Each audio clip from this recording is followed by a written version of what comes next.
What up, OEI? My name is April, and I will be joining you tomorrow. But for tonight, I will be hosting a little astronomy lesson. For starters, I really am very excited to meet all of you guys tomorrow. I do apologize for not being there with you right now. I am taking my daughter camping for the first time, and come on. I mean, she's got to take priority. Yeah, we're going to be roasting marshmallows and stuff and thinking of you guys. But as for tonight, I did want to kind of dive into some astronomy and, kind of go over some of the things that we might be able to see in the night sky tonight. So let's get started.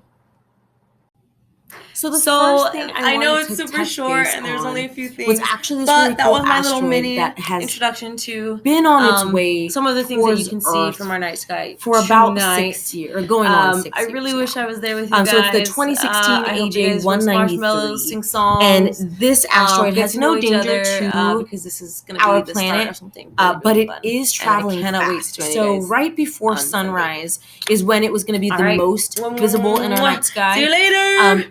You might still be able to see it with the plain eye, but definitely with an amateur telescope, you'll be able to see it with really clearly within the next few days.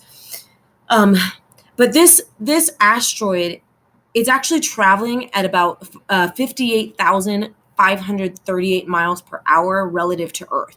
So if we crunch that down, that's about 16 miles per second. Okay, and it's actually super close to Earth right now. Tonight, it's going to be the closest. So tonight will be the night that this asteroid is the closest that it will be to Earth for the next 65 years.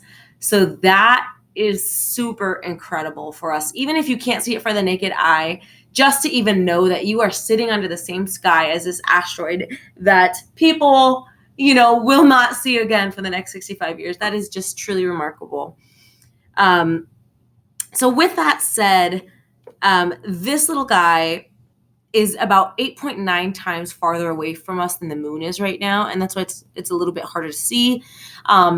It doesn't carry much light. Asteroids usually don't carry much light, and so yeah, you're not going to be able to see it past sunset, unfortunately, on your own.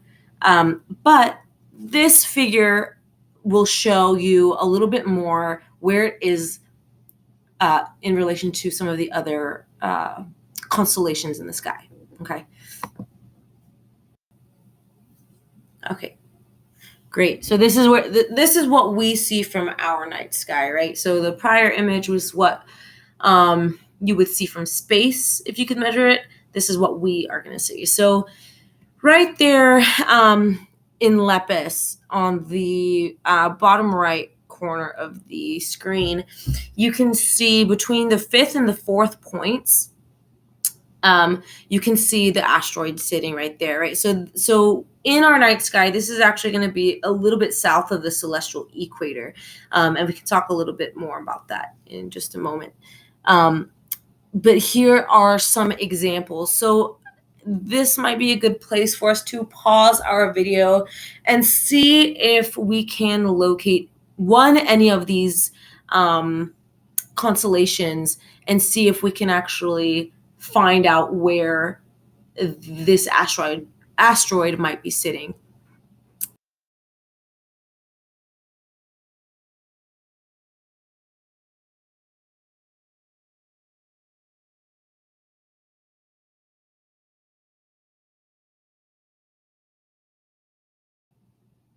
All right. Well, I surely hope that we were able to locate able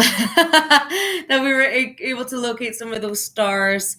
Again, I know the night sky might not permit it. It doesn't always allow us to see the things that we know are there. But to continue this lesson, on this image, more towards the middle, like top of the screen, you're going to notice Orion. And so those three stars, that are stacked, those are usually going to be the first three stars that you can see in the night sky. So we will also take a moment to look for those three stacked stars. That is where you're going to start looking for Orion's belt. Okay. Below that, on the right hand side, you will see the feet, I guess you should say, and then more towards the top left, you will start seeing body and arms. Okay, so that's just kind of to give you a better understanding of what exactly you're looking for, the image that you're trying to connect with. So let's talk about Orion itself, though. So Orion is the 26th largest constellation. The English name for Orion is the Hunter. So you can kind of see him in a stance with his bow and arrow, right?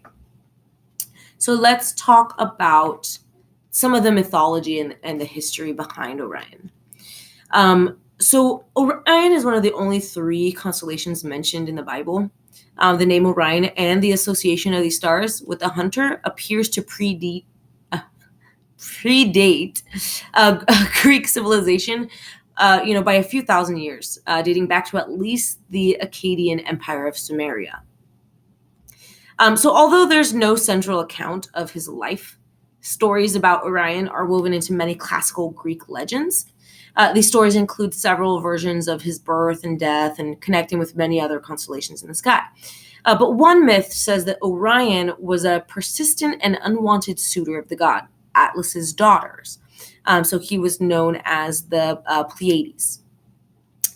At Atlas's request, Zeus transformed the sisters into stars to keep them safe. Orion is said to still be pursuing them across the sky. Kind of creepy, but it's fine. It's a little predatory. So in another myth, sorry, Orion boasted that he was such a great hunter and that he was a match for any beast, right? Very cocky guy. But the goddess Hera decided to teach him a lesson and sent a tiny scorpion to sting him. Orion crushed the creature with his club, but only after it had fatally stung him. The pair were both placed in the sky as a reminder of the cost of hubris. Several other constellations are connected with the hunter as well. The Canis Major and the Canis Minor are said to be his hunting dogs, while the Taurus and Lepus are said to be his quarry. So that's just a little bit of the mythology behind some of these constellations. Now, this is just the Greek mythology. There's a bunch of different mythology that goes behind these stars. A lot of this is based off of Greek, though. Okay. A few little fun facts about Orion. Orion lies on that celestial equator that we were talking about a little bit earlier. So basically, that means that Orion can be seen from any point on Earth. Because of the way that the Earth is tilted on our axis, we are obviously not the center of the universe. So the way that we are tilted, it actually works out to where we can constantly be seeing Orion, as well as because we are tilted and constantly spinning. If we were only tilted and not spinning at all, then we might not be able to see Orion all throughout the year. But because we have both of those things hand in hand, we do get the privilege of getting to see Orion year round.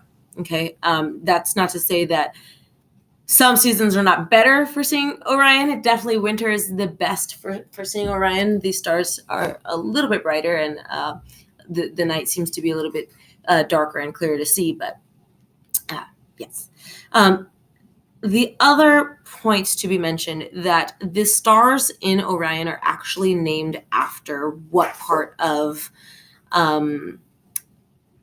what part of his body, I guess, is being reflected. So forgive me, I'm not perfect at the pronunciation.